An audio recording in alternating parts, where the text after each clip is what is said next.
welcome to my channel. I'm Tiffany, a retired librarian turned homeschool mom. And in this video, we're going to be looking at a YouTube video on the channel Geograhics. This is about 5 years old. The host is a British man by the name of Simon Whistler. I don't know if he's still shooting Geograhics. I think they have a different host. Simon has a lot of different channels. But this is talking about the Oregon Trail. Now, the reason I'm covering this with Kirsten is because, again, at the end of her books, her neighbor, they end up buying a house from a family that is going on the Oregon Trail. And this was a common thing at the time. So it's a very interesting video, and of course it talks about how hard it was, and yet there's still some myths where it wasn't quite as hard as you thought. Not as many people die as you had made the thing, particularly those, again, I grew up in the 90s. There was a old computer game called the Oregon Trail. You died a lot.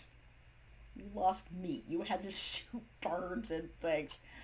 And you're always dying of dysentery, which, again, happened, but quite not as often as you did. And the wagons they show are not the wagons they used. A lot of times they were just little old wagons. And you walked. So it's an interesting video. It's about 24 minutes, a little more than 24 minutes long. It does talk about the realities. Yes, it was hard. You had to start at a specific time. Yes, pretty much everybody. It was Independence, Missouri. That is where people went off.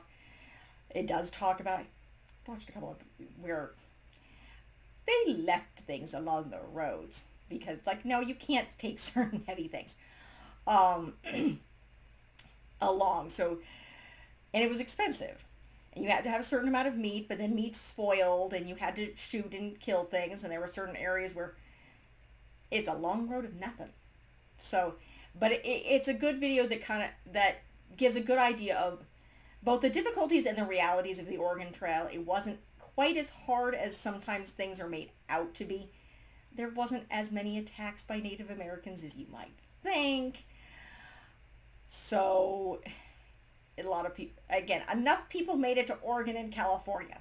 And it was multiple different trails. And apparently you can still see some of the wagon ruts to this day through different areas, particularly probably in Idaho and Wyoming and the Dakotas, because it's a lot of flat nothing out there. That's the reason most people didn't stop in the Dakotas. Montana a little bit more, but not in the Dakotas. There's just, because there's nothing there. There's still nothing there. But nonetheless, it's a good video. Simon is entertaining. He always is.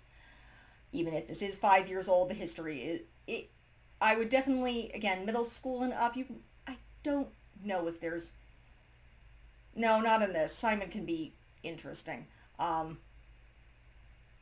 in ways, but not in this video. So this is, you could definitely watch it with the younger kids. So it's a good overview of what's going on with the Oregon Trail. Again, it's about a little more than 24 minutes long.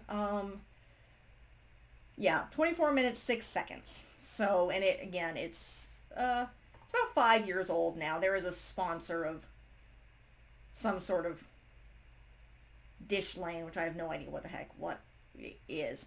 But again, it's older. So, trying to think. It does talk about the authors and stuff, but it's a good video. I enjoy Simon. He's entertaining. And there's good information. This is a great introduction to the realities of the Oregon Trail. So that is really it for this video. I'm trying to think. I have one more video, film video to shoot for Kirsten. I have at least maybe 2 book videos before we're done, and I'm moving on to Addie. So like and subscribe, and I will see you next time. Thank you.